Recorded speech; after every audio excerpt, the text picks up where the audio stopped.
So that was President Putin speaking there. Well, John Spencer is a retired US Army officer and chair of urban warfare studies at the Modern War Institute at West Point. And he joins me now live from Colorado. Hello and welcome to the programme. First off, if this attack had been conducted by Ukraine, why would they choose this particular target? Well, we really don't know what targets they're headed for since Russia did hit them, shoot them, most of them down. It's just the fact that the drones, which Ukraine says that they had no direct involvement in, doesn't mean they didn't have indirect involvement. But the fact that there are drones above Moscow is a big deal. But we don't know what targets they're headed for. What do you know, or what can you tell us about the drones themselves? I mean, they seem to be commercial, off the modified commercial drones. They're not.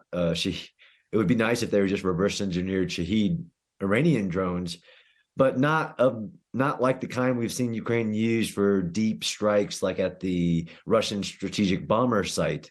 I mean, what's important to me is that this is not terrorism, and that's just ridiculous that President Putin, who's bombed Kyiv for over 7 months, 17 days just this month, it wasn't to scare Moscow's citizens. It was to send a message to Moscow's citizens who really don't care about the war, that the war is going on.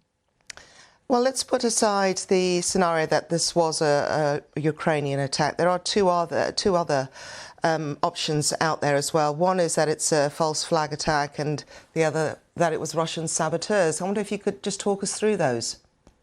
Yeah, a false flag is, Russia would want to, galvanize the Russian people, since their last mobilization completely failed and over 500,000 men fled the country instead of serve in Ukraine because it's an illegal war. So, a false flag would be something to galvanize the population that this is a war they should be interested in. But, I mean, false flags are also supposed to not be this. If this was a false flag, it's very amateurish.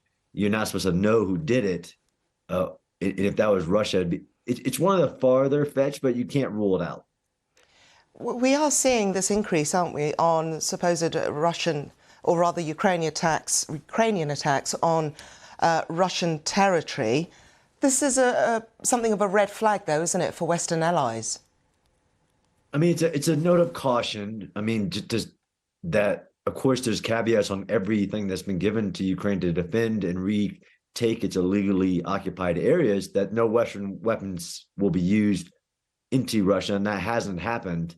And I think that caveat's there. But of course, Western allies need to say that they have, like the US and others, say that they do not condone strikes into Russia. But who should tell Ukraine that they should not strike Russia and should allow genocide? 100,000 babies stolen out of Ukraine, and they'll never know they were Ukrainians, that they can't cross that line.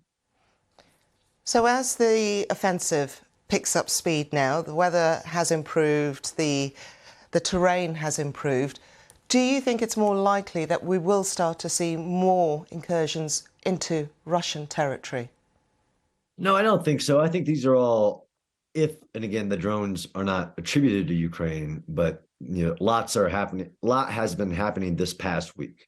Clearly, it's part of what we call shaping operations, or everything that's not the main attack, to require, like we saw in the Russian social media blew up about the drones, to cause Russia to put resources, time, effort towards all these different attacks, which they have. I mean, President Putin was speaking about the attacks. That's significant. But they're all part of, you might want to call them deception, diversion. They're part of operations you do to require the enemy to spend resources while you plan and maneuver your main attack. Just how effective are drones in this particular conflict? I mean, they're a game changer. They've revolutionized the way that field artillery is identified. It's revolutionized a low-cost, highly lethal solution to many problems of the battlefield. It is a part of the present and future of warfare, but now we're seeing it like these attacks that would normally be intelligence operations and take long amounts of planning and high risk. Drones lower the risk for many operations. Okay, John Spencer, thank you very much indeed for that. Thank you. Thank you.